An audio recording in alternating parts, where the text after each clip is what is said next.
You were never supposed to hear this. In the spring of 1855, 2 coffins were exhumed under federal order from the ruins of a burned plantation outside Roanoke, Virginia. The bodies inside weren't decomposed. They were fused, not buried, but sealed, in a way no medical science could explain, and etched into the wood. We were never twins. We were mirrors. Hit that subscribe button and comment below what state you're listening from, because this descent into buried truth begins now.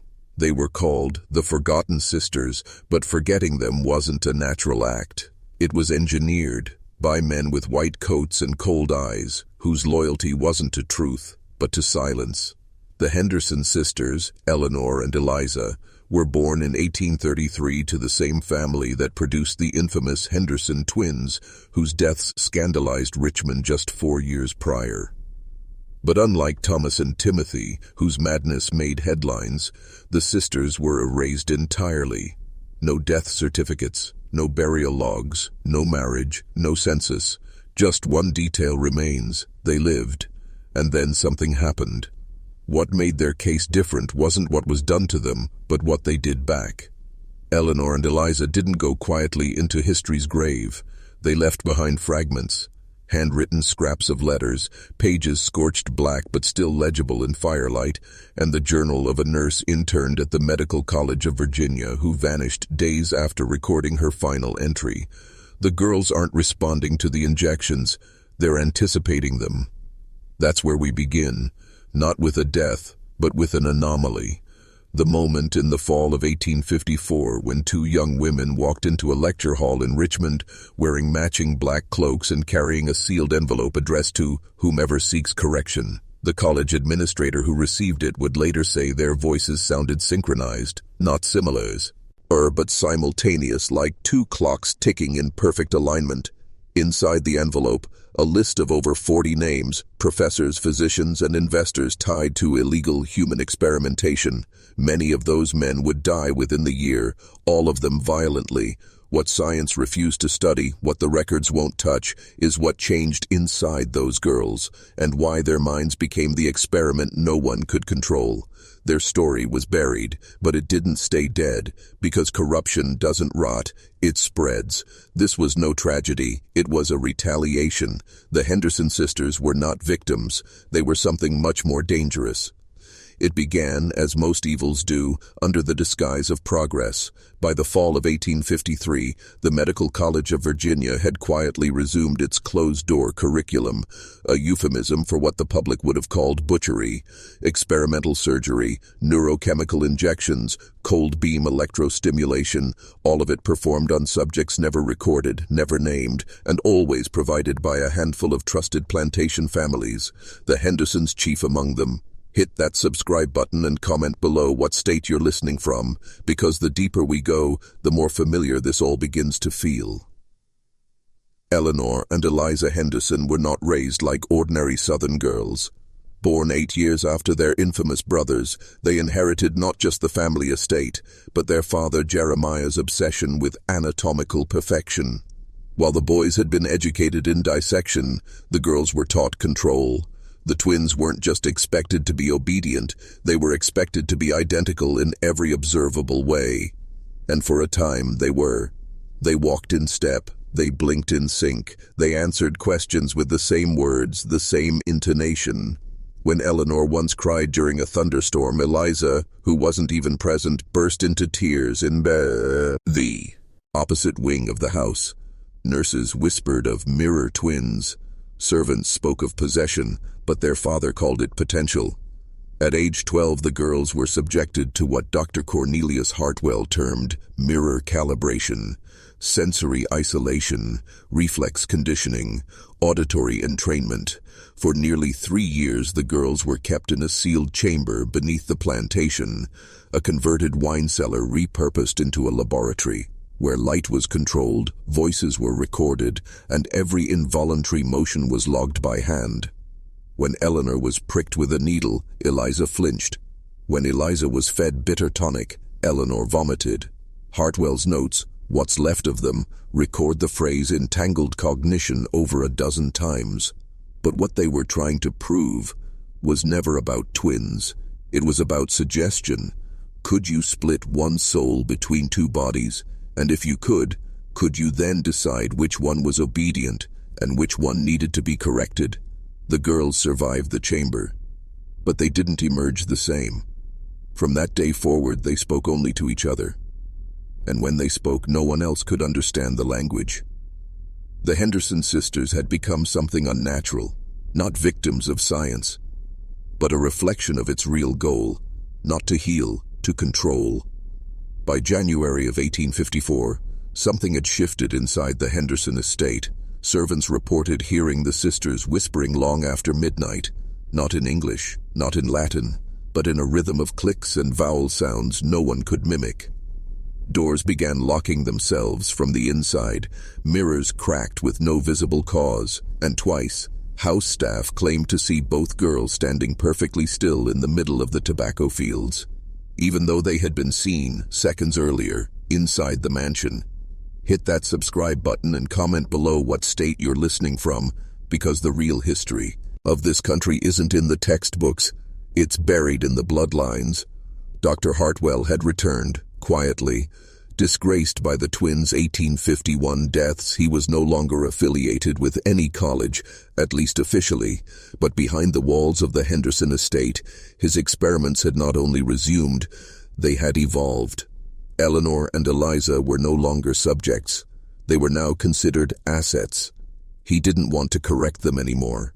He wanted to amplify whatever they had become. Hartwell called it the resonance phase.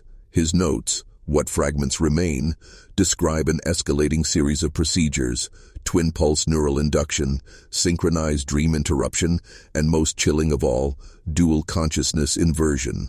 The goal: to separate awareness from identity, to determine whether one mind could be placed in another's body, or if awareness itself could be severed and reattached like a limb. And here's where things turn. On the night of February 9th, the estate caught fire, but not from the outside. Witnesses, 2 surviving maids and a groundskeeper, claimed the blaze began in the underground lab, not from candles or combustion, but from a sound, a tone so deep it made their bones vibrate. Then light, pale blue, flickering like lightning trapped in water. Then screaming. But only from Hartwell. The girls were silent. When rescuers arrived, they found Hartwell's body slumped over a table, eyes open, pupils dilated, mouth twisted into a frozen scream. There were no visible wounds, no burns, and no signs of trauma, but his fingernails had been driven backward into the flesh, like he'd tried to claw his own face away. The sisters were missing. Not burned, not buried, gone. What was Hartwell trying to unlock inside them? And more importantly, what unlocked in return? This wasn't an accident. It was activation. 3 days after the fire, a letter arrived at the Medical College of Virginia. No return address, no signature, just a wax seal, pressed with a strange asymmetrical sigil. No faculty member could identify. Inside the envelope, a single sentence scrawled in ink so dark it shimmered. The experiment is complete. The mirrors hold memory. Hit that subscribe button and comment below what state you're listening from, because after this, the way you see history will never return to normal. The college immediately dispatched 2 faculty members to investigate the ruins of the Henderson estate. What they found was not devastation, but preparation. The underground lab was nearly untouched by the fire. The walls were lined with copper mesh, the floors embedded with circular etchings, not decorative but functional, geometric, purposeful, like something between a surgical grid and a summoning circle. In the center of the room was a twin chair apparatus, leather-bound restraints, head clamps, and an iron tuning fork fixed between them. It had been scorched, but not destroyed. One doctor swore it was still vibrating when they found it. Though the other said it was completely still, the confusion didn't end there. All written records on the Henderson sisters, their school attendance, medical files, baptismal certificate, had disappeared, removed from courthouse archives, torn from family ledgers. Even their names were absent from the plantation's birth registry. Only a single image remained, a daguerreotype photograph, badly faded, showing two girls standing side by side in identical black dresses, their faces blurred, not by motion but by overexposure, as if the camera somehow couldn't capture what they'd become. Then the disappearances began. Dr. Edwin Cale, who'd overseen Hartwell's first lectures on neurological dualism, vanished during a late-night walk home. His body was never found, only his shoes, placed neatly at the edge of the James River, soles pointing inland. 2 weeks later, Professor Abigail Keene, the only faculty member who'd publicly objected to the twin experiments, was found in her quarters, surrounded by torn pages of her own anatomy textbook. Every diagram had been defaced, every mirror in her home shattered, scrawled on the wall in soot, "We were never your property." The Board of Trustees sealed the Henderson case that same night. They claimed it was madness, hallucination, hysteria, but no one could explain why the sisters' names were still etched, by hand, into the cornerstone of the Egyptian building's basement, right beneath the lecture hall, written twice, carved deep, Eleanor, Eliza. The sisters hadn't run. They had descended spring, 1854. The season the rivers swelled, the crows came early, and the shadows inside the Egyptian building no longer matched the people who cast them. Students whispered of hearing footsteps in the lower halls when no one was below. Some said the bones in the dissection room had been rearranged, not randomly, but into patterns, spirals, symbols. Others began finding mirrors fogged on the inside, not with breath or steam, but with writing, letters backwards etched from within the glass. Hit that subscribe button and comment below what state you're listening from, because once a door opens, it doesn't always close behind you. The faculty dismissed it all as stress, nerves, academic overexertion. But the students weren't imagining it. In fact, one of them, Thomas Greeley, class of 55, kept a journal, a thick leather-bound volume hidden beneath the floorboards of his dormitory. In it, he recorded each anomaly, every flickering candle, every distorted reflection, every time the statues in the Eastern Hall seemed to shift slightly when no one was looking. Greeley was no mystic. He was methodical, clinical, but his final entries turned frantic. He claimed he'd discovered a chamber beneath the anatomy theater, a second basement, hidden by a false wall. There, he wrote, were mirrors, dozens of them, arranged in a perfect circle, all facing inward, and in the center of that circle stood a chair, not like the one in Hartwell's lab, older, wooden, cracked with age, but pulsing as if it were breathing. Greeley swore he saw two figures reflected in those mirrors, girls in black dresses holding hands, their eyes wide and unblinking, but when he turned around, the chamber was empty, and yet the mirrors showed movement. That night, Greeley disappeared. His journal was found a week later by a janitor. Its final line read, "The glass doesn't reflect, it remembers." The school buried the report. The janitor was dismissed. The room was sealed behind brick. But bricks crumble, and memory seeps. In 1872, a group of medical students broke into the restricted basement as part of a dare. They found the circular chamber, they found the mirrors, and scrawled on the chair, carved deep into the wood grain, not with a knife but something sharper, were two initials, E-H-E-H, Eleanor Henderson, Eliza Henderson. The twins weren't dead, they were waiting. Autumn crept into Richmond with brittle winds and brittle minds. The city didn't notice the silence at first, but inside the Egyptian building it was deafening. Rats stopped nesting in the walls, candles wouldn't hold their flame, and the mirrors, those sealed, hidden, forgotten mirrors, began to hum. Hit that subscribe button and comment below what state you're listening from, because the line between science and something far older is thinner than you think. Dr. Martin Alcott, newly hired to teach physiological optics, was the first to speak openly. He claimed the building was absorbing memories, not metaphorically, but mechanically. These walls, he wrote in his private correspondence, are resonating like a neural network. Someone trained them to remember pain. His colleagues laughed until he brought them proof. Alcott had managed to extract a wax imprint from one of the sealed mirrors, a fingerprint, double-looped, not matching anyone on faculty, not matching any known cadaver. But the twist, it matched two fingers on opposite hands. Biologically impossible. Unless it wasn't a person. Unless it was a pair. A consciousness stretched across two bodies. Or perhaps one body, twice reflected. Alcott's obsession deepened. He stopped lecturing. Spent entire nights in the basement. He told one student he was listening for the sister's pulse. On the morning of October 12th, his assistant found him slumped in the anatomy theater, catatonic, with a mirror shard embedded just beneath his left eye. His final words? "We taught the glass to dream, and now it dreams of us." They institutionalized him, burned his notes, locked the doors to the lower levels with iron bars soaked in salt water and ox blood. An old gullah ritual the janitor insisted on, but still the building breathed. Its windows misted from the inside.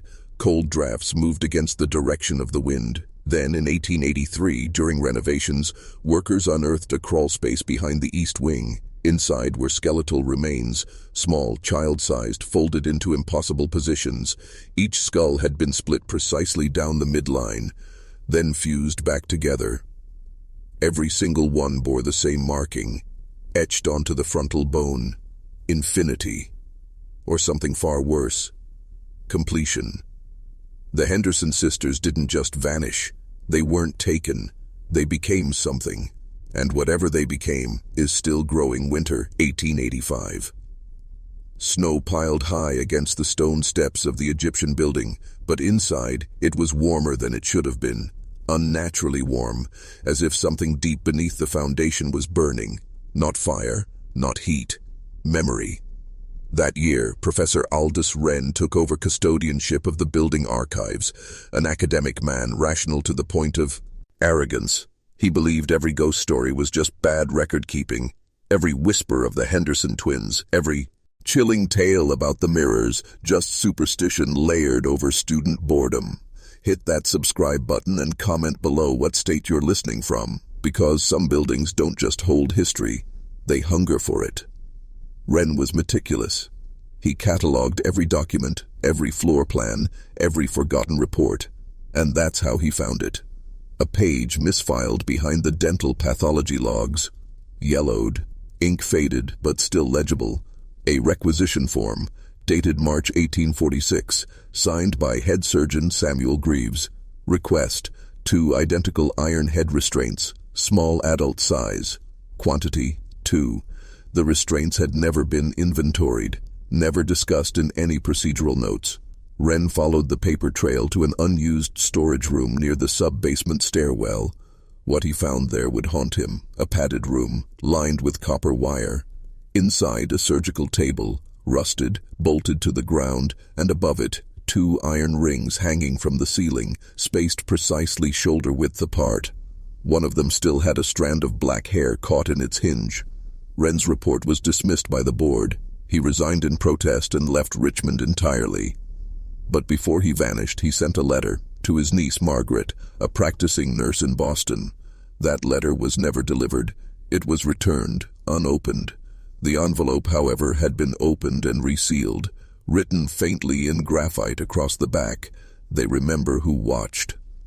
The Egyptian building was quietly closed for repairs that lasted 8 years. When it reopened, students noticed something subtle had changed. The eastern hallway had a slight curve that didn't used to be there. Doors led to rooms that weren't on the original blueprints, and at night, if you stood at the center of the dissection theater and whispered a name, Eliza, for instance, the wind outside would stop, every single time, no matter the season.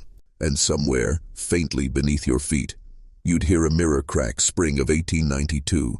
A traveling medium from New York, Madame Corinne Leroux, arrived in Richmond under the pretense of performing parlor seances for the city's wealthy families. What few knew was that Leroux had a second motive: to investigate whispers she'd heard from her dying mentor about a building that devoured light and whispered names back in languages no human ever spoke. Naturally, she was drawn to the Egyptian building.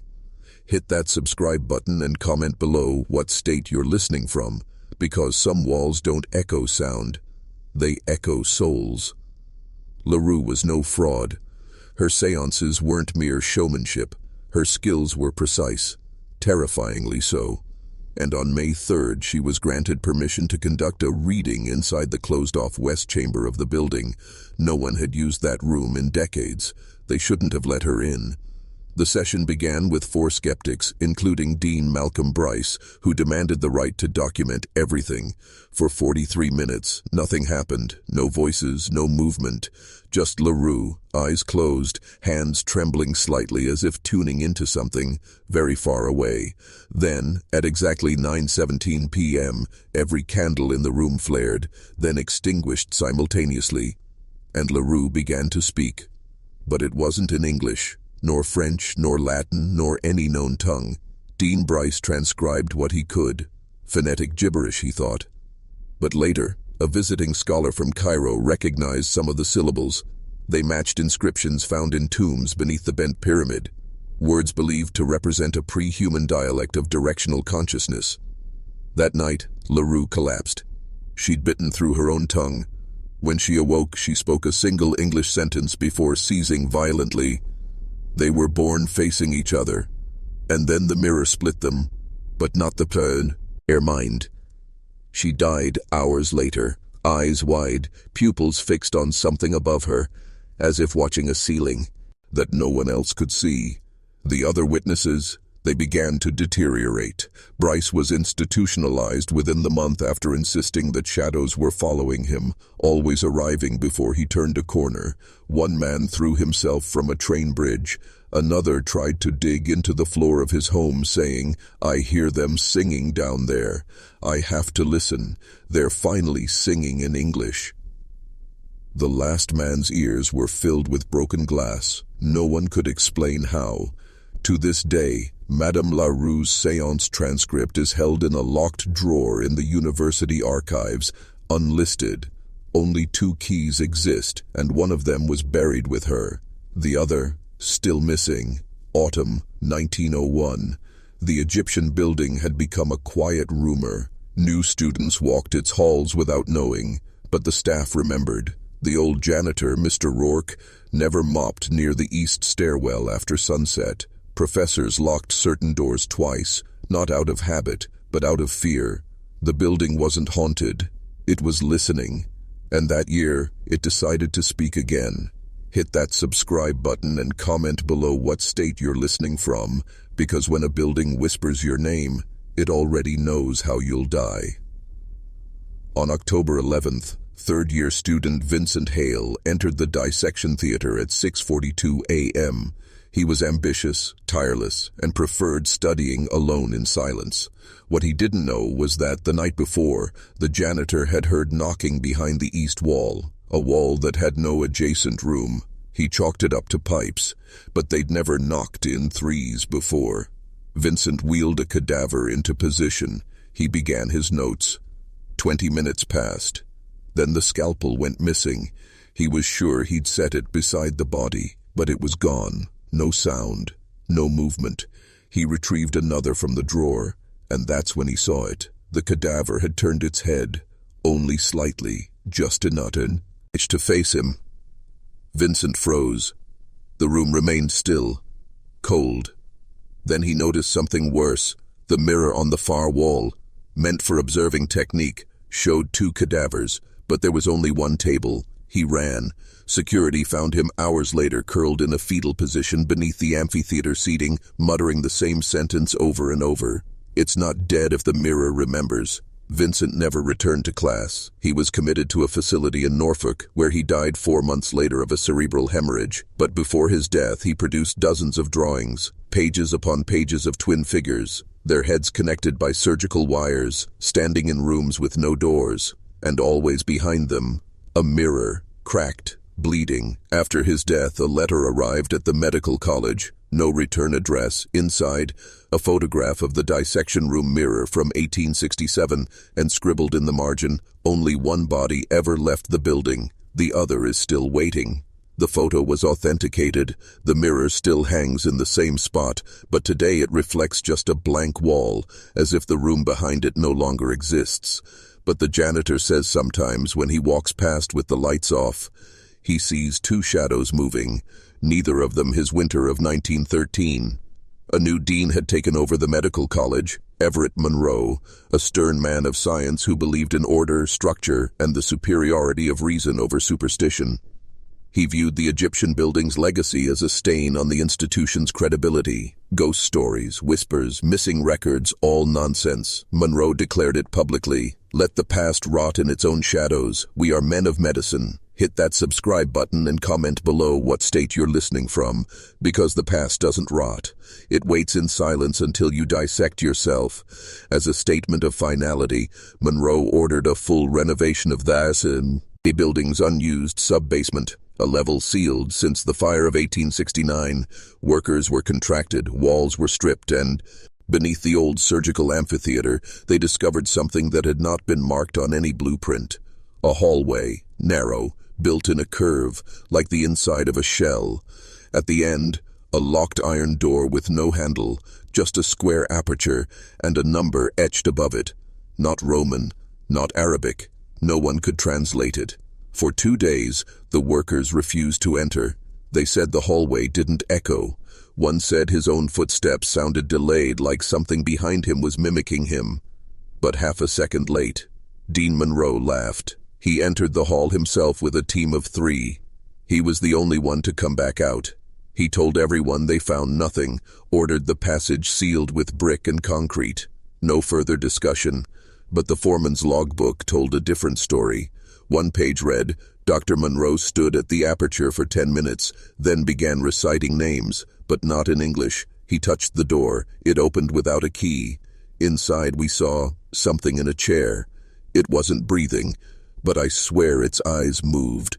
The doctor whispered, "It's me, but before I was born." That foreman was never seen again. His wife claimed he left for Chicago, but no ticket, no letters, no sightings ever followed. Monroe stayed on as dean for another year. But he changed, grew quiet, often stared at his own reflection in the lecture room windows, sometimes for hours. On his final day at the college, he locked himself inside the old anatomy library and carved a message into the plaster above the hearth. The body dies. The echo doesn't. The building is the echo. He disappeared that night. His office was left untouched, except for the single pair of shoes found at his desk, facing the mirror. The left shoe had blood inside. The right was perfectly clean.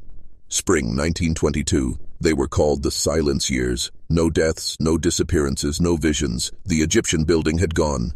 Quiet. Almost too quiet. Students walked its halls without fear. Professors stopped locking their doors. And for a time it seemed the darkness had lifted. But silence in an old structure isn't peace. It's pressure. Hit that subscribe button and comment below what state you're listening from, because when a building holds its breath for a decade, it always exhales in blood. That spring, medical student Dorothy Finch arrived early to study.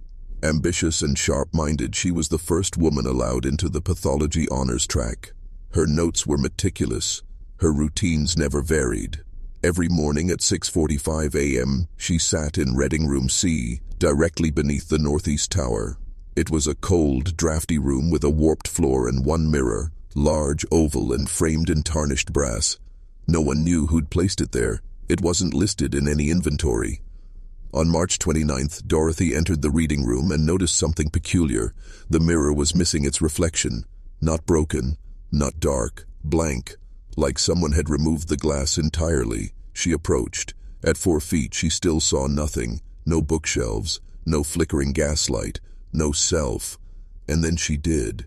But it wasn't her. It was a girl her age, same hair, same eyes, but wearing a uniform that hadn't been used since the 1860s. She stood motionless in the mirror's center, and behind her, dozens of other women, all dressed from different eras, all still, all staring directly at Dorothy. She blinked, stepped back. The mirror returned to normal. Dorothy didn't tell anyone, at first, but over the next week she found her notes rewritten in a hand not her own. Her name appeared twice on the attendance sheet. She heard whispers in the hallway, whispering facts from her private diary. On April 5th, she told the dean she was leaving. The next morning she was found in Reading Room C, seated, eyes open, mirror shattered. On the floor, a trail of identical footprints, bare, wet, leading out of the building. The coroner marked it as suicide, but when he examined the shards of glass, he found something deeply disturbing.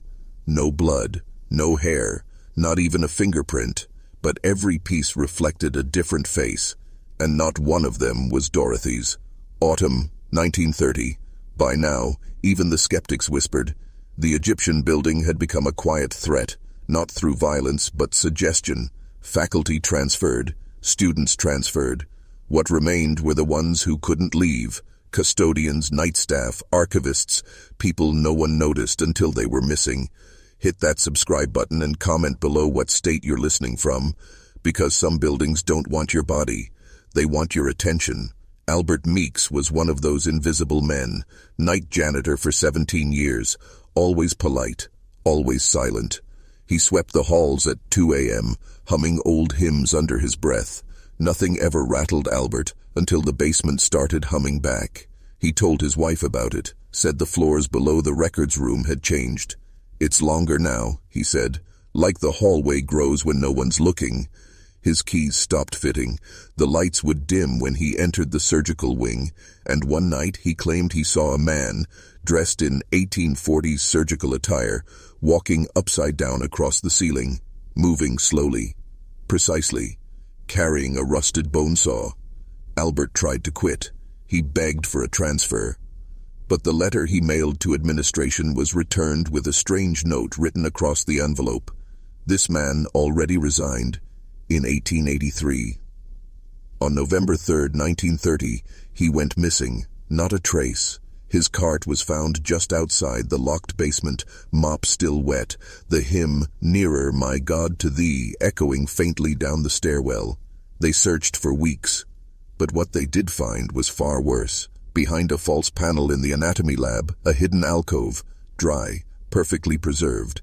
Inside, 14 leather-bound notebooks, all in Albert's handwriting. But none of them were written in English, or Latin, or Greek. They were filled with anatomical drawings of things no one recognized. Spines with extra vertebrae, jaws that opened sideways, hearts with multiple chambers forming a spiral. On the last page of the final notebook was a single line. "I cleaned the floor so well that it reflected back something that had always been there. We weren't the first. We won't be the last. But now it remembers my name." The notebook ended there, but the echoes didn't. Every janitor since has reported hearing Albert's hymn in the dark, and some, the ones who stay too long, say the mop bucket follows them, even when it's empty. Winter, 1938. The university no longer listed the Egyptian building on its recruitment brochures. Professors avoided it after sunset, rooms were renumbered, archives were misplaced, but the building had begun to protest, because if there's one thing darkness cannot bear, it's being ignored. Hit that subscribe button and comment below what state you're listening from, because some structures aren't haunted by the past, they're fed by it. That December, Dr. Irene Caldwell returned from a sabbatical abroad. She was a pioneer in comparative anatomy and had published papers on post-mortem nerve reactivation, the strange twitches of bodies long after death. She was also a skeptic. Publicly, privately, she had received a letter, unmarked, no return address. Inside, a single phrase, handwritten in precise ink: "You left something behind in room 17. Room 17 had been condemned for years, boarded up after the Finch incident. No faculty taught there, no student dared go near, but Caldwell went in alone. At 3:11 a.m., she brought with her an old satchel, a lantern, and one specimen, a preserved spinal cord she had taken from the building in 1924. Something about it had never let her sleep. She was never seen again. But what was found in room 17 the next morning shattered the administration's silence. The boards were ripped from the inside. The lantern was still lit. Her bag was there, untouched. And on the center table, carved into the wood, were diagrams, dozens of them, with exacting precision, as if etched by a surgeon's scalpel. They weren't human, not fully. A body with no eyes but dozens of optic nerves all trailing like roots, A rib cage that opened like a cabinet, a skull with 4 jaws, and beneath it all, in blood and something darker, one word: returned. Caldwell's specimen was gone, but in its place, carefully positioned under surgical lighting, lay a new spine, still warm and humming. When the coroner touched it, he screamed, said he felt a hand reach through his glove and press on his heart. They burned room 17 the next night, but by dawn, it had rebuilt itself, brick for brick, with no signs of fire damage. Since then, room 17 is always locked, but students say they still hear chalk on the blackboard, diagramming something that breathes. Spring 1944. The war raged overseas. America was busy counting bodies, but inside the Egyptian building the dead had stopped staying dead, not in flesh but in ritual, and one man thought he could master it. Hit that subscribe button and comment below what state you're listening from, because some secrets aren't lost to time, they're buried on purpose. Professor Alan Wren was a rising star in medical anthropology, respected, brilliant, cold. His lectures were clinical, his research even colder. But after his wife died in childbirth in 1942, something cracked in him. He started spending nights in the building's oldest wing, the library annex, long since closed to students. He claimed he was cataloging old doctoral theses, but students saw him carrying boxes of bones into the elevator, bones wrapped in linen. Some say he was humming lullabies. Wren believed the human nervous system held a residual charge, something spiritual but measurable, and he believed the building was the perfect amplifier.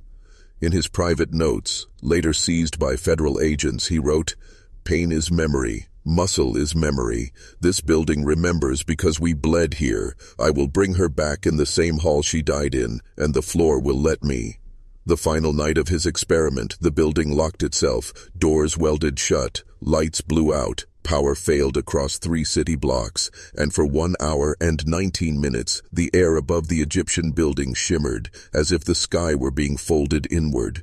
When the fire department broke through the next morning, they found the annex burned from the inside out. No soot, no source, just charred air and melted glass, and in the center of the room, a child's footprint, bare, small, fresh, but no body, no ashes, nothing to identify, except for one thing, carved into the ceiling.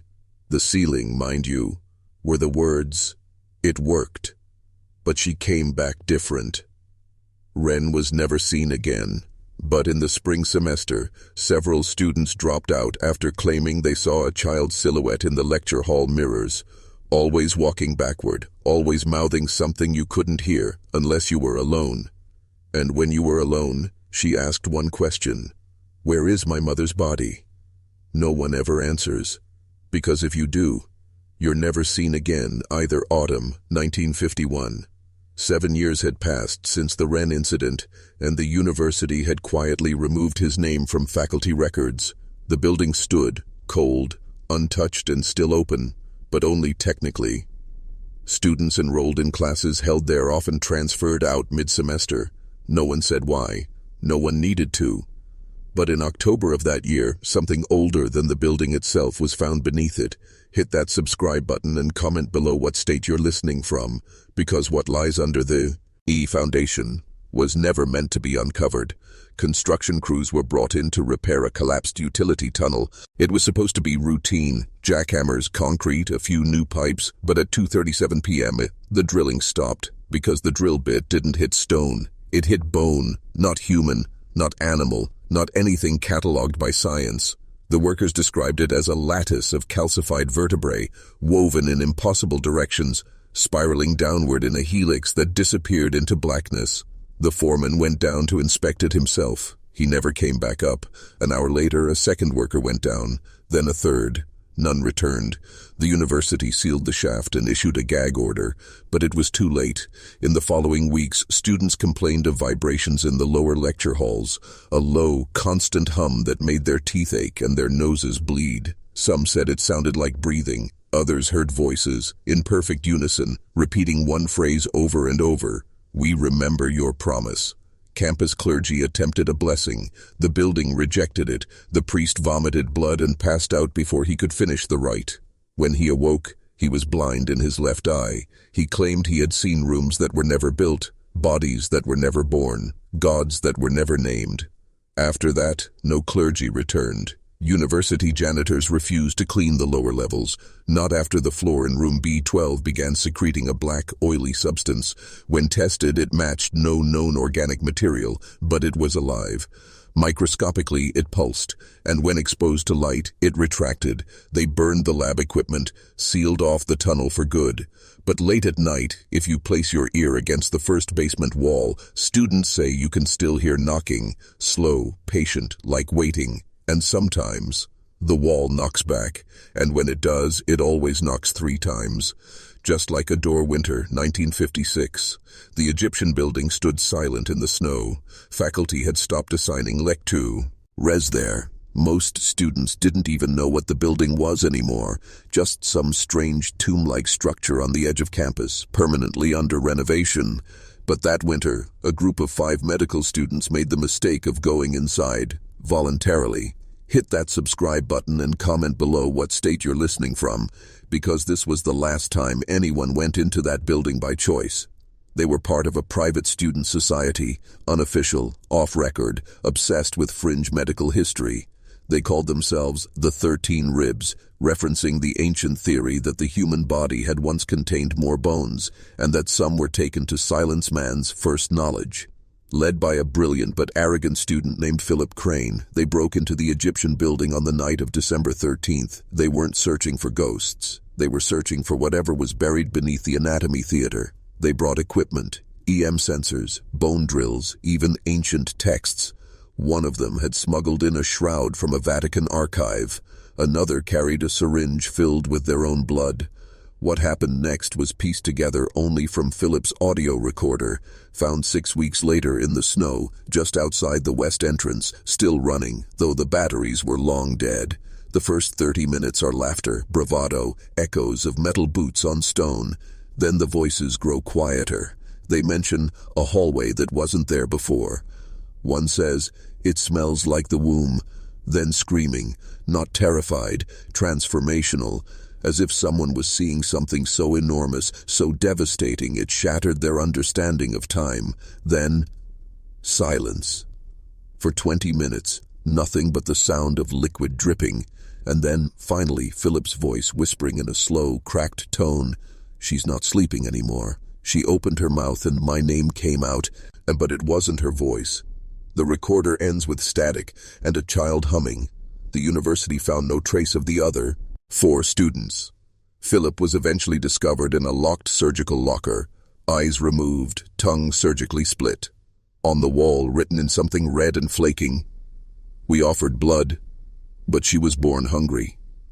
He never spoke again, and every December since, on the 13th, the snow outside the Egyptian building melts in a perfect circle, warm to the touch, as if something underneath is breathing. Spring, 1962. The Egyptian building had officially been marked structurally unsound and was scheduled for demolition. That announcement never made it to the public. In fact, the team assigned to handle the teardown never filed their final report because none of them came back. Hit that subscribe button and comment below what state you're listening from, because what happened to that demolition crew was quietly erased from university history.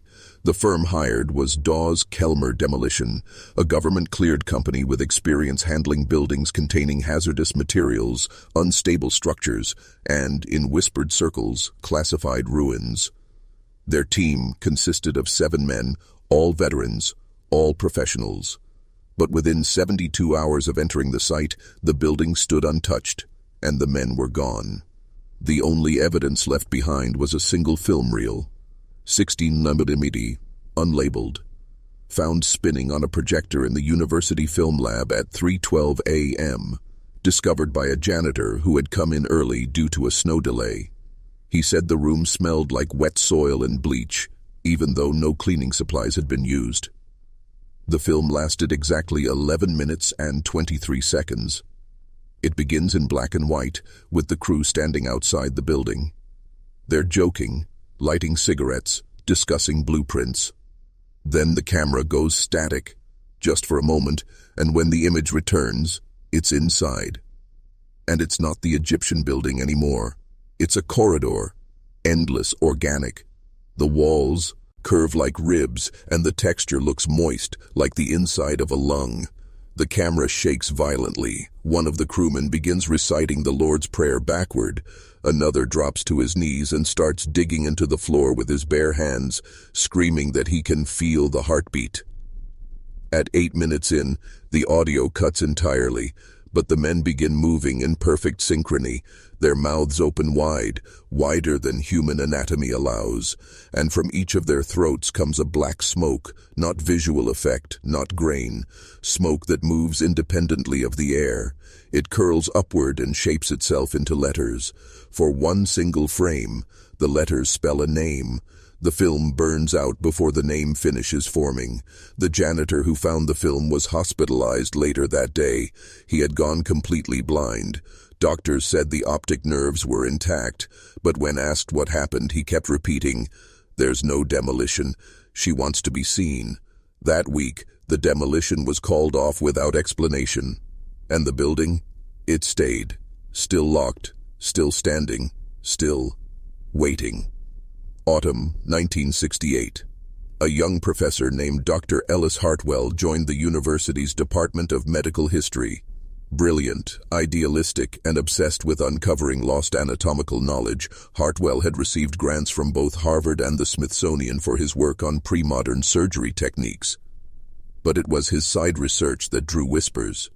Quiet rumors that he had acquired non-traditional cadavers, specimens no one could trace, samples with unrecognizable tissues, rumors he stored something alive in formaldehyde. Hit that subscribe button and comment below what state you're listening from, because the night Hartwell entered the Egyptian building was the last night anyone saw him as a man. He claimed his research pointed to something buried deep beneath Richmond, an anatomical map, not of a body, but of a consciousness, buried in architecture, bone, and blood. And he believed the Egyptian building was the skull of that entity. He entered alone on October 12th, carrying only a notebook, an embalming blade, and an object wrapped in muslin cloth, what he referred to cryptically in lectures as the 14th vertebra.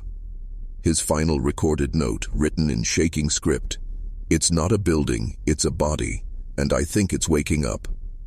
What followed was an electrical event that blacked out half the campus.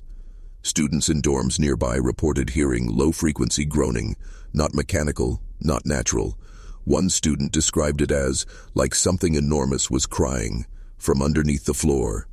Another said he dreamt of being held in a giant hand made of stitched skin.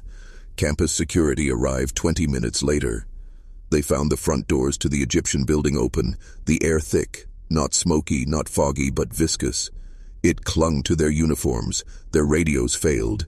In the center of the dissection hall stood Dr. Hartwell, or what remained of him. He was upright, smiling, but his body had opened itself.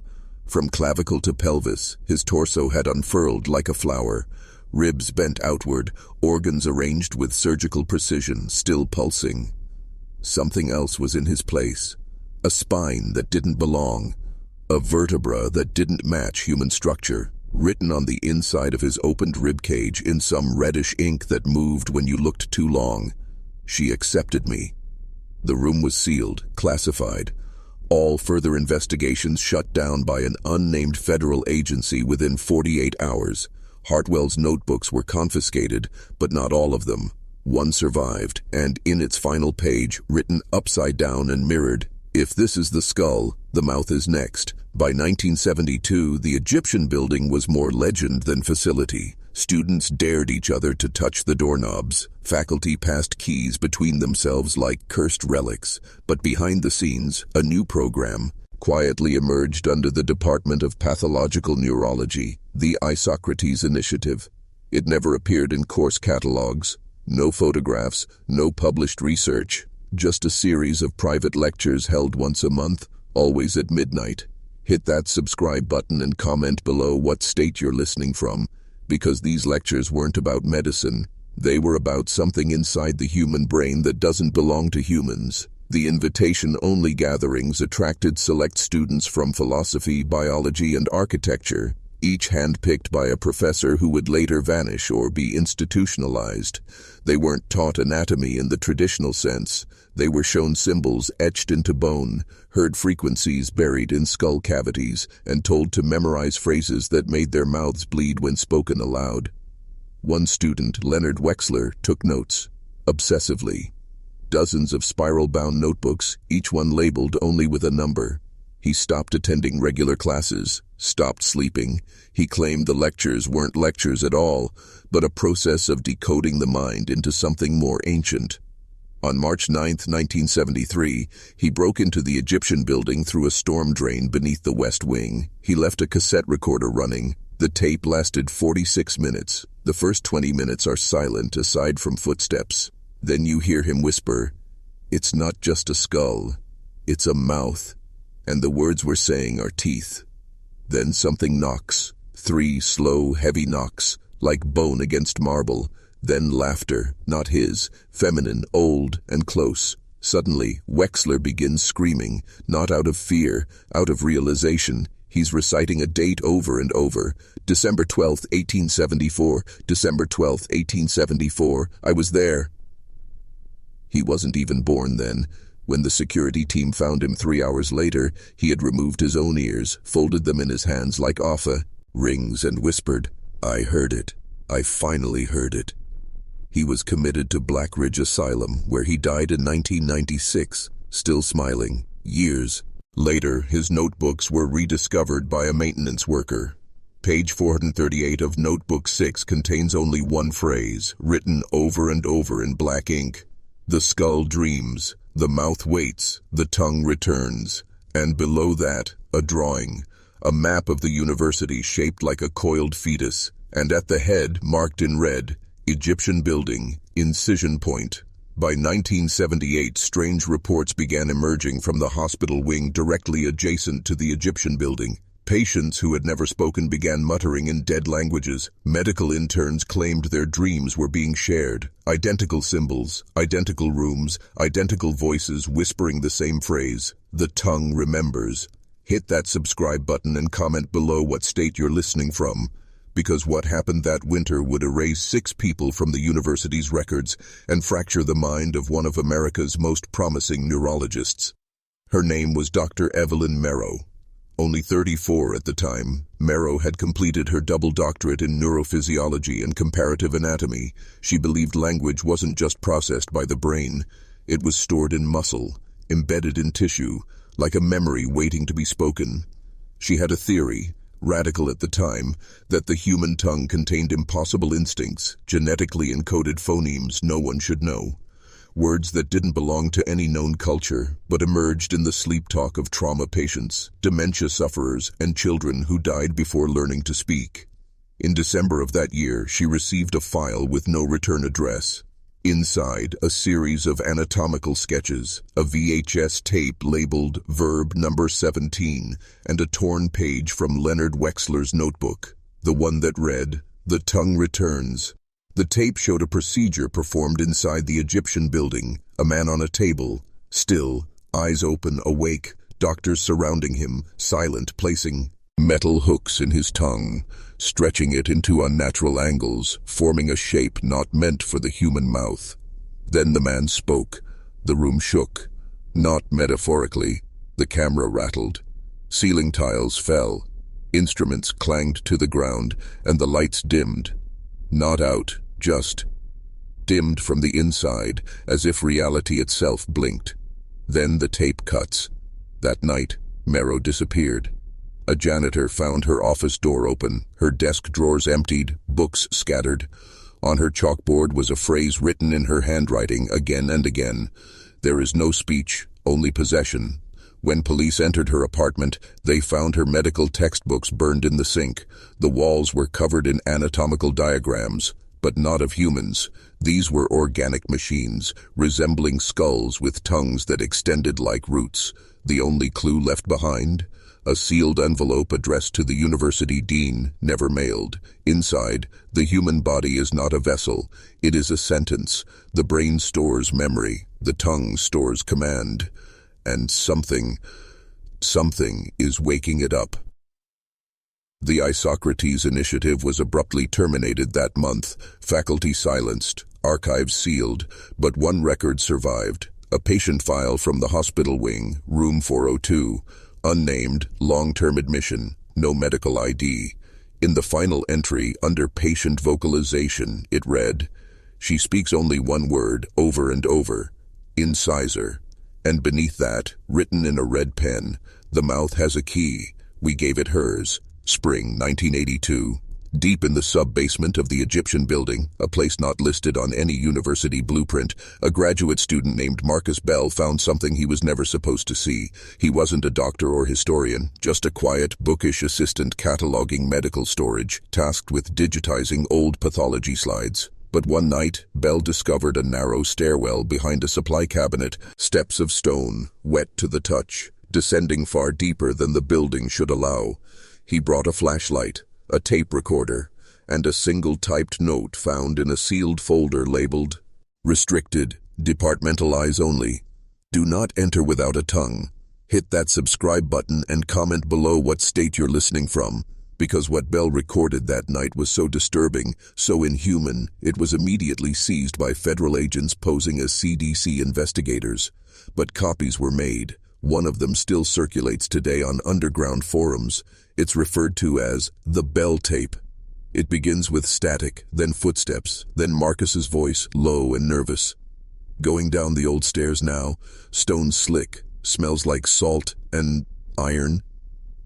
Then, a pause, breathing, the sound of something dripping. "I think this isn't a basement. I think it's built into something. The walls, they aren't stone. They feel like bone, hollowed out, ribbed, like I'm walking through a sternum." And then faint in the background, a voice, not Marcus's. It sounds close, whispered directly into the mic, yet there's no echo, as if it's inside the recorder. The voice says only one word, "Swallow." Marcus gasps. He drops the recorder. It continues to roll as he runs, but he doesn't get far. A heavy thud, a choking sound, then a deep, wet click, like a throat closing. The tape goes silent for 4 minutes. Then, a whisper, but this time it's Marcus. Except his voice is wrong, slower, hollow, drawn out. The body is speaking now, through me. I am not Marcus Bell. No one saw him again. Official reports say he transferred schools. But years later, when asbestos remediation was ordered in the Egyptian building, workers opened a sealed stone cavity beneath the original foundation. Inside was a perfectly preserved human tongue, pinned with surgical wire to a wall of living tissue. It was still moist, still twitching, and carved above it, in looping surgical script, the same phrase Dr. Merrow had written before vanishing: "There is no speech, only possession." Whatever was buried beneath the Egyptian building, whatever it was built to contain, it wasn't dead. It was waiting for someone to say the right word. By 1986, the Egyptian building was a monument of fear, cloaked in silence. The administration refused interviews. Students avoided its shadow. Yet, despite everything, the disappearances, the tapes, the warnings etched in bone, the building remained operational. Why? Because someone was protecting it. Hit that subscribe button and comment below what state you're listening from. Because in 1986, a private security firm quietly took over night watch at the Egyptian building. Not campus police, not the city. A firm with no name, no logo, and no public records. Their uniforms were unmarked. Their weapons, military grade. And they didn't patrol. They stood guard. Specifically around the lowest sub-basement, where the foundation began to pulse and sweat like skin. One janitor, Thomas Reyes, described them as priests in Kevlar. He said they never spoke, never blinked, and once, when he tried to mop near the stairwell, they simply shook their heads in unison. Reyes quit the next day. But here's what nobody knew. Inside the university archives, buried under architectural plans and maintenance logs, sat a sealed metal case labeled Project Echo, Audio Surveillance, Egyptian BLDG Vault, May 17, 1986. It was accidentally unearthed in 2009 during digital migration. A young archivist cracked the encryption and listened to the file. What she heard destroyed her. She resigned within 48 hours and left only one note behind. The building isn't haunted. It's listening. The tape is 14 minutes and 32 seconds long. The first 13 minutes are quiet. Then a faint hum, rhythmic, like a heartbeat slowed to geological time. Then, voices. Not human voices. They rise and fall in languages no linguist could identify, speaking over each other like lapping radio signals. Some sound ancient, others aren't even spoken, more like the sound of teeth grinding in a mouth that isn't there. At minute 13:41, everything stops, and a new voice enters. Calm, American, male. Echo confirms saturation. The tongue is open. The dream begins tonight. It ends there. No source, no confirmation, but 3 weeks later the university quietly demolished the northern annex of the Egyptian building. The public reason? Mold. But a construction worker on site, who would later disappear, sent an anonymous letter to a local radio show. It read, "We found a second foundation under the building, not brick, not stone, something curved, like ribs, and it wasn't dead. We drilled into it, and it bled." So the real question isn't what the Egyptian building was. The question is what grew around it, and whether it ever wanted to be found. Autumn 1988. 2 miles from the Egyptian building, an abandoned psychiatric wing known as Hartford East was set for demolition. The building had been empty for over a decade, rotting behind chained fences and do not enter signs. But what the cleanup crew found in its lowest ward wasn't decay. It was a hospital room, untouched, pristine, lights still worked, sheets still folded. On the wall, a mirror, not reflecting anything. On the bed, a single patient chart, labeled only with the initials LS. No age, no admission date. Just one typed line under diagnosis. Suffers from delirium possessiva, speaks in borrowed voices. Hit that subscribe button and comment below what state you're listening from, because what happened next was quietly buried under layers of psychiatric misdirection, but whistleblowers tell a different story. The foreman, Carl Denton, began exhibiting strange behavior hours after leaving the site. Witnesses say he was muttering names of dead faculty from the Egyptian building, including Dr. Marrow, names he couldn't possibly have known. By sunset, Carl had vanished. All that remained was his hard hat, resting neatly in the middle of his living room table, and a cassette recorder beside it, still running. The audio is 8 minutes long. It begins with silence. Then, the patient is listening. He doesn't move, but when you speak, he smiles. A pause, a breath. He doesn't have a voice of his own. He borrows the last one that tried to leave. Then shuffling footsteps, followed by a man weeping softly. Then, another voice cuts in. This one female, calm, confident. The patient isn't sick. He's remembering. He's the archive. He contains the language. The weeping stops. Once the tongue was cut, now it grows back, every time someone speaks its name. And then, a sound like teeth clicking in glass. The final line on the tape is whispered by a child's voice. "Tell the building I said hello. Tell it I'm ready to come home." Authorities sealed off Hartford East the following morning. Officially, it was deemed structurally unsound, but insiders say the demolition was halted when workers discovered the walls weren't drywall or brick. They were organic, porous, translucent, pulsing, like thin membranes stretched over cartilage. One man claimed he saw an ear beneath the paint, pressed against the inner wall, as if listening from the other side. Whatever was in that room, patient LS, the mirror, the bed, the tape, it wasn't human illness. It was containment. But now it had moved, not just through walls or rooms, through voices, through speech. And those who heard it, they didn't vanish. They were spoken into something else. Winter came early to Richmond in 1989. Snow blanketed the campus like a burial shroud, and for the first time in over a century, the Egyptian building was sealed, not condemned, not torn down, just locked.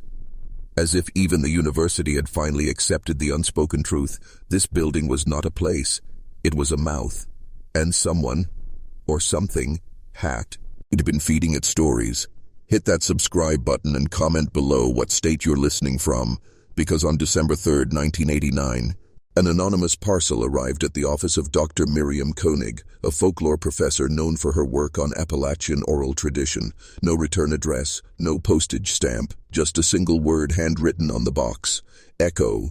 Inside, reel-to-reel film, 16mm, labeled 1943 Internal Ritual. It wasn't listed in any university archive, no record of a transfer, no log. She screened it in her office that night. The footage was black and white, silent. It opened with 6 figures, 5 men and 1 woman, seated in a circle beneath the Egyptian building's lower atrium. They wore lab coats, but none of them moved, at all. For nearly 4 minutes, the film is frozen, like a photograph. Then, motion. The woman stands, walks to the center of the circle. She opens her mouth, and another man's voice comes out, the voice of the man directly across from her. But he doesn't move. His face remains blank. She's speaking for him, word for word. He begins to age on camera, skin sagging, hair falling out, veins darkening like ink. His eyes sink into the skull, and then his mouth splits open, not with blood, but with whispers. Not one voice, hundreds. Screaming through his throat, the voices pour out in reverse, rewinding, like the language is unspooling, like memory is a parasite crawling backward into the host. Dr. Koenig was never seen again. Campus security found the projector still running the next morning, film flapping, empty, but something was scrawled across the blackboard behind her desk. The tongue is older than bone, and it remembers who listened. Over the next 2 weeks, 3 of Koenig's grad students fell ill with aphasia. 1 forgot how to write, 1 forgot her own name. The third, Martin Levy, reportedly began speaking in a language that did not exist. Linguists reviewed the recordings. No match, not Sumerian, not Enochian, not any known root language, just Patti. Words, repetitive syllables, measured cadence, tone rising and falling like liturgy, somewhere between prayer and warning, and each time Levy finished speaking he'd weep uncontrollably. When asked why, he whispered, "Because every time I say it, the building gets closer." In early 1990, campus maps were quietly updated. The Egyptian building was no longer listed, not as a landmark, not as a department, not even as a hazard zone. It had simply vanished, on paper, but the structure remained, towering, silent, breathing beneath its skin of sandstone and forgotten prayers. Most students believed it was storage. Some whispered it was condemned. But the faculty, they didn't speak of it. Not even in private. Hit that subscribe button and comment below what state you're listening from, because in March of that year, a cartographer named Julian Pike was hired to digitize historical floor plans. He had no prior ties to the university, no academic affiliations, just a freelance contractor, with a history of vanishing buildings. Within days, Pike grew obsessed. He wasn't just mapping corridors, he was overlaying them, layer by layer, year by year, comparing schematics from 1842 to 1939 to 1971, and that's when he noticed it. The building had changed, not just expanded, not remodeled, shifted. Walls that once existed were now missing, staircases rotated in impossible angles. A hallway from 1911 reappeared in 1963, then disappeared again in 1985, as if time itself bent around this place. But the most disturbing detail, no plan ever mapped below the second basement. Until Pike did. He found a fragment, just 5 feet of corridor, drawn in red ink on the back of a 1944 schematic. A note scribbled next to it read, "Do not enter, not part of this world." Pike went silent after that. No more reports, no more emails. On April 2nd, security found his office empty, maps scattered. Computer screen frozen on a single sentence typed repeatedly, hundreds of times. It draws the blueprint from memory. 3 days. Later, Pike's apartment was found abandoned. On his desk, a model of the Egyptian building built from animal bone and candle wax, twisted into shapes that didn't follow Euclidean geometry. And at the base of the model, one final message. The building is not haunted. The building is not cursed. The building is remembering itself. Since then, anyone who's tried to survey the structure with radar, sonar, LiDAR fails. Every scan returns the same impossible result. Depth, unknown. Substructure, organic. Pulse, 42 BPM. As if the building is alive. Not in the metaphorical sense. Not metaphor as in history breathes, but literal, as in it has a heart, and it's still beating. What do you call a place that remembers more than you do? Not a building, not a tomb, not a relic. You call it a witness. And witnesses don't forget. Hit that subscribe button and comment below what state you're listening from, because on October 12, 1991, Dr. Samira Vellum, a trauma linguist from Oxford, arrived in Richmond unannounced. She brought no assistance, no paperwork, just 2 cases, one with recording gear, the other filled with books that had no publication dates. Vellum claimed to be researching architectural mnemonics, the theory that structures, especially ancient ones, could store and transmit human trauma through spatial design. She wasn't interested in ghosts or legends. She wasn't even interested in the past. She was hunting syntax. She believed that language itself could encode trauma, not just describe it, but imprint it into stone, timber, metal. That every scream, every ritual, every moment of fear left a residue, a pattern. And the Egyptian building? It was saturated.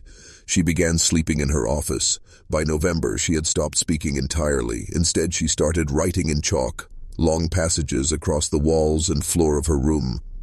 But not in English, not Aikai, in Latin. A recursive, spiraling script that grew tighter, more tangled by the day.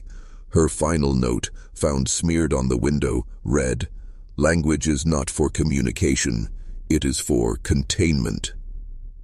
That night, she entered the Egyptian building alone, wearing a microphone camera strapped to her chest. She was never seen again, but the feed kept transmitting. What it recorded for the next 9 hours has never been aired publicly, only archived, locked behind 6 different encryptions by university legal teams. But a single frame was leaked in 1999. A still image. Dr. Vellum standing beneath the atrium dome, her arms outstretched, eyes blackened, mouth frozen wide, and behind her, carved into the walls in freshly bleeding script, the first story was not written, it was swallowed. Since that day, no one, not faculty, not students, not even contractors, has dared step beneath the dome. It's not cordoned off. It doesn't need to be, because even the most rational minds now agree. Something in that building feeds off language, off memory, syntax, narrative, and the more we speak of it, the more real it becomes. That's the paradox. We're not just documenting history, we're constructing it, and this building, it's not waiting to be understood, it's waiting to be told again. The campus went quiet in the spring of 1992, not from holidays, not from strikes, but from fear. Fear that had no name, but every student could feel it. And it all centered around the Egyptian building. Hit that subscribe button and comment below what state you're listening from, because on March 5th, the university's janitorial crew refused to clean anywhere within a 100-foot radius of the structure, not out of superstition, but out of survival. One night earlier, a man named Louis Mercer, a third-shift custodian with 22 years on staff, disappeared during routine maintenance. His cart was found beside the northern stairwell. His mop was still wet, but Louis was gone. No sign of struggle, no alarms tripped. But there was one clue, a cassette tape, still spinning in his Walkman. On it, a single, breathy voice, whispering on loop. "I never left. I just became the walls." For the next week, the janitorial department quit, one by one. Not because of Mercer, but because the building started answering back. Doorways shifted, lights flickered, cleaning crews reported hallways that didn't exist the night before. One claimed he saw a staircase that led up into a ceiling. Another walked into a supply closet and didn't come out for 4 hours. He swore it had only been 3 minutes. The final straw, a boiler technician named Royce entered the basement to check the pressure lines. According to his supervisor, he made radio contact 5 minutes in, saying, "Hearing voices through the pipes sounds like someone's praying," in reverse. Then silence. When emergency teams forced their way down, the basement had changed. No furnace, no ducts, just a single room lined with stone, and in the center, not Royce, but a chair made of surgical instruments, all arranged in perfect symmetry. One scalpel had the word confession etched into its blade. No one ever found Royce. Just a loop of pipe insulation braided into a noose, and an odor no one could identify. Sweet, sharp, almost ancient. After that, the administration made a choice. The Egyptian building would no longer be cleaned, no staff assigned, no cameras installed. It would be left alone, but those who passed it late at night swore they still saw movement through the high arched windows, not shadows, gestures, as if something inside was mimicking them, and the longer they watched, the more they were certain the thing inside wasn't trying to escape, it was studying them, learning, practicing how to wear a human shape. Again, there's a reason no one walks past the Egyptian building with a mirror, because mirrors lie. Hit that subscribe button and comment below. Well, what state you're listening from? Because in the fall semester of 1993, a student named Heather Klein brought one into the building for an art installation, a simple piece. A large, vintage mirror propped at the end of the eastern corridor, meant to reflect the vaulted architecture back at itself. She never got to finish the piece. Heather was found the next morning, kneeling in front of the mirror. Alive, uninjured, but unresponsive. Eyes wide open, pupils dilated, skin cold. She didn't blink, didn't speak, didn't even flinch when the paramedics lifted her. But the worst part, her reflection did. According to campus security, the mirror was covered immediately, wrapped in black velvet, stored in a locked faculty archive room in the adjacent science building. But 2 days later, the mirror returned, same spot, same hallway, unmoved from its original position. This time its surface was different, not just reflective, wet.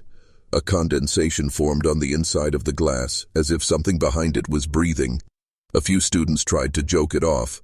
One even dared to touch it. He hasn't spoken since. When questioned, he just writes the same sentence over and over again on his dorm wall. The mirror wasn't showing me, it was remembering me. By October, the building had developed a pattern, a cycle.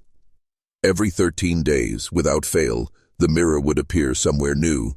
The anatomy lab, the underground tunnel, the stairwell landing, always facing out, always inviting someone to look in, and every time someone did, the same report. A flicker, a delay, a movement that didn't match their own. One professor, Dr. Hayes, a philosopher of perception, made the mistake of bringing a camera to capture the mirror's delay. He managed to snap a single photo before vomiting uncontrollably and passing out in the hallway. What the photograph showed remains sealed under University order, but a colleague described what Hayes said before being sedated. It blinked before I did. It was faster. It was waiting for me to lag, so it could take my place. After that, the university began installing blackout curtains across any room the mirror might reappear in, but it didn't matter, because soon students started reporting something new. They no longer needed the mirror to see the other version of themselves. It was already walking beside them. It started with footsteps, identical to yours, just half a beat behind. Then, breathing, right at your shoulder. In perfect sync, hit that subscribe button and comment below what state you're listening from. Because by the winter of 1994, students near the Egyptian building began reporting what campus security eventually called the double phenomenon. And it wasn't just hallucinations. One psychology major, Curtis Brand, was the first to document it. He walked to class each day along the East Corridor, always alone. But on January 12th, he told a friend something strange. I saw myself standing still by the window, watching me walk by.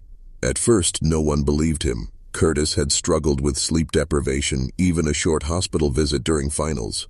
But then other students with no connection to Curtis, started reporting exactly the same thing. I saw someone wearing my clothes, my exact shoes, but their eyes were wrong. Some said the copies just stood still. Others said they smiled, the kind of smile you don't return, the kind that knows too much. By February, panic spread, because students began noticing something horrifying. Their doubles were learning how to move on their own. One girl, Amanda Russo, claimed she followed hers one night. It walked toward the old amphitheater, stopped, turned around, and waited for her to approach. Amanda says it leaned in and whispered, "I know how you die, and I'm better at being you than you are." 2 days later, she withdrew from school and vanished from public records entirely. Her dorm room was found immaculate. Bed made, closet full, nothing missing, except for the mirror over her sink, which had been shattered from the inside. Campus admin dismissed the reports. Official memos called them mass psychological projections brought on by stress. But the footage told a different story. Security camera logs began to show students entering buildings and never leaving, but a version of them always exited minutes later, walking slightly faster, standing slightly taller, wearing the same expressionless calm. Only one difference: the exit footage always showed them blinking backward, top eyelid second, bottom eyelid first. By spring, rumors spread that the Egyptian building wasn't cursed. It was hatching something that uses us as rehearsal. One final chilling note. In April 1994, Curtis Brand left a voicemail for his sister, breathless and terrified. "If you see me, don't talk to me. That's not me anymore. I saw what it's doing with my face, and it doesn't need me now." That was the last time anyone heard from him, but a week later, Curtis was seen attending class. Same seat, same smile, same posture, except his eyes didn't blink once. There's a maintenance tunnel under the Egyptian building. Most don't know it exists. It's not listed on campus blueprints, and the door that leads to it, behind a rusted janitor's closet, is bolted shut from the outside with 8 steel latches, and just above the frame, scratched into the brick by something not quite metal, are the words, "Do not follow the hum." Hit that subscribe button and comment below what state you're listening from, because the students who did follow it were never really students again. It began in 1997 after a lightning strike knocked out power to the eastern side of campus. Facilities had to investigate the auxiliary generators, which strangely were routed near the old sub-basement once tied to the Egyptian building's original steam systems. When they entered the tunnel, the first thing they noticed was the heat. Not from broken pipes, but from something living. The walls were wet. The concrete was pulsing ever so slightly, as if it were breathing. They heard a low hum, not mechanical, not even electronic, a human note like a long-held breath through clenched teeth, vibrating just under the range of conscious hearing. But once you noticed it, you couldn't unhear it. One worker, James Halperin, refused to go farther. He turned around and left, and was later diagnosed with permanent tinnitus, but not from volume, from vocal frequency damage. The other 2 men went deeper. Their flashlight beams began flickering, then dimming, then bending, as if the darkness itself had weight. They reported finding a second corridor, unlit, carved in a spiral, descending much deeper than campus architecture should allow. Its walls weren't brick or concrete. They were something chalky, soft. One of the men reached out and touched it. He said it felt like knucklebone. At the bottom of the spiral, the tunnel opened into a chamber, domed, impossible in scale. At the center was what looked like a mirrored pool, but the reflection was delayed by 1 second. They tested it, waved their hands. The reflection hesitated, then smiled back. One man screamed and ran. The other was never found. The man who survived, Isaac Tremblay, was hospitalized under false identity. His notes were confiscated by university officials, but one page leaked. It read, "She's not inside the building, she is the building, and she's been learning us, mimicking us for decades. Every double, every vanishing, every hum, that's her, practicing her voice." And beneath it, scrawled in trembling red ink, "If you see yourself underground, kill it before it learns how to blink. The Egyptian building doesn't cast shadows at night, not real ones. Hit that subscribe button and comment below what state you're listening from, because this fact alone almost got Professor Ronan Chandler fired in 2002 when he presented it in a closed-door faculty lecture titled Negative Mass and the Shadow That Watches Back. He brought evidence, photographs, a series of time-lapse shots taken every hour from sunset to sunrise. Same camera, same position, same frame, and yet the building's silhouette never moved, never shifted. Even when the moon changed position, the stars rotated, and headlights passed by, the building remained perfectly lit, as if it refused to participate in the physics of night. But that wasn't the worst part. On one of the time-stamped slides, 3:13 a.m. exactly, there was a second building, identical, translucent, faintly visible only in that one frame. Chandler thought it was a lens glitch, but when he reversed the exposure and layered the photo over aerial blueprints from 1854, something clicked. The second structure matched the original proposed shape of the Egyptian building, a blueprint that had supposedly been rejected, the version that included a spire, a black tower with no windows. He dubbed it the shadow design. But here's where it turns. Chandler's wife died in a car accident 3 days later. No investigation, no witnesses. Her body was cremated without his consent. That same week, Chandler was put on indefinite leave for mental instability. His files were removed, lecture access revoked. Students were instructed not to discuss the event under threat of academic suspension, but he left something behind. One tape, an audio cassette mailed anonymously to a graduate assistant. No label, just a single 11-minute recording titled, "My Shadow Spoke." What it contains is still debated. Some say it's just static. Others swear they hear chanting, backwards Latin, repeated phrases, and a female voice whispering, "You built me from silence. Now I live in your echoes." And at minute 9:47, the whisper becomes a perfect imitation of Chandler's own voice. It says, "If you're hearing this, she's already using your shadow now. Don't stand in front of mirrors, and never, ever answer when it says your name." Since then, every photo taken of the Egyptian building at night includes a second tower, just faint enough to ignore. But always watching the Egyptian building's final renovation in 1971 was never completed, not because of funding, because the workers refused to finish. Hit that subscribe button and comment below what state you're listening from, because if you knew what they found behind that last sealed wall, you'd never enter a hospital again. It began like any other historic update. Paint, piping, ventilation, but the records show something strange. Room 4B12 was never on the original blueprints. It was discovered by accident when a demolition team broke through a section of brick beneath the East Lecture Hall. What they found wasn't a room. It was a crypt, 38 steps down, carved from salt rock, lined with rows of human-length alcoves, but not filled with coffins. Instead, each held a replica of a human body. Not statues, not mannequins, wax. Full-size, anatomically precise wax corpses, all identical, down to the wrinkles, veins, and even the missing molars. All female, all frozen in a silent scream, each with a metal plaque embedded in the chest that read, "Patient 0, do not replicate." The crew walked off the site that night. None returned. OSHA was called. But by the time state officials arrived, the wall had been resealed. The foreman, Clyde Merritt, refused to answer questions. His statement? "If you take the wall down again, she'll remember how to move." He died 2 months later from spontaneous paralysis. Here's where it gets worse. In 2004, an unauthorized student documentary tried to expose the forgotten room. They snuck in through the steam tunnels, left a camera. Running for 47 minutes, only one frame was recovered, one still image. It showed the crypt. The wax bodies were no longer in alcoves. They were standing, facing the camera, and in the center of the room, something had been carved into the floor, freshly gouged into the stone. If she was ever real, then we are only imitations. After that, the footage corrupted. Hard drives melted, literally melted. Lab equipment fused together. The student who retrieved the image, Aria Bell, was expelled, then disappeared 2 weeks later on a trip to Richmond General Hospital.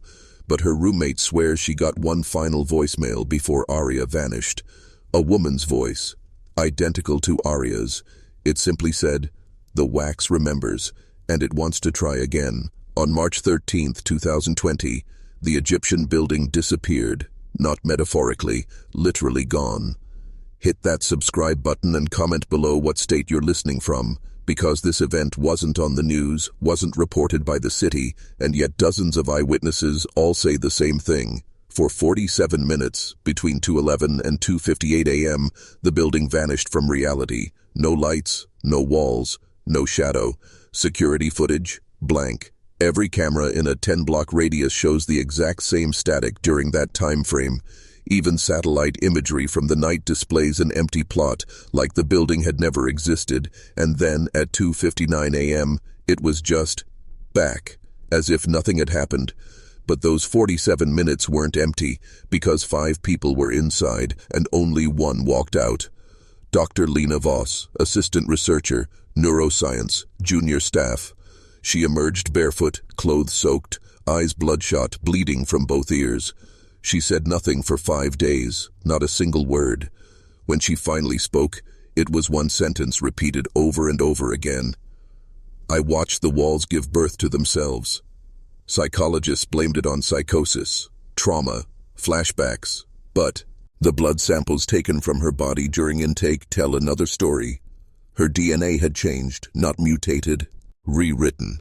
Certain markers in her genome, previously normal, now matched ancient mitochondrial fragments found only in Mesopotamian burial remains dating back 9,000 years, a mutation never seen in modern humans. But here's the part no one talks about: the timestamp embedded in her retina scan. During a routine ophthalmological test, the machine detected an abnormality, a microscopic serial code engraved behind her iris, burned into the photoreceptor layer. When enhanced, it read, version 3.0. Completed upload, March 13th, 2:56 a.m. That's 2 minutes before she exited the building. Some researchers believe what returned wasn't Lena at all. She now lives under protective care in a locked facility. But sometimes at night, nurses say she walks to the window, stares out toward Richmond and whispers, "They're still building it, but not with hands." The Egyptian building remains open today. Tours are held twice a week, but no floor plans have been updated since 1971. And if you stand alone in the East Lecture Hall and turn off your flashlight, some say you'll hear whispers in your own voice, asking questions you were never supposed to answer. Are you still who you think you are? Or just another version? This is where the records end. But the building's story doesn't, because buildings don't forget, especially the ones that were never built to stay still.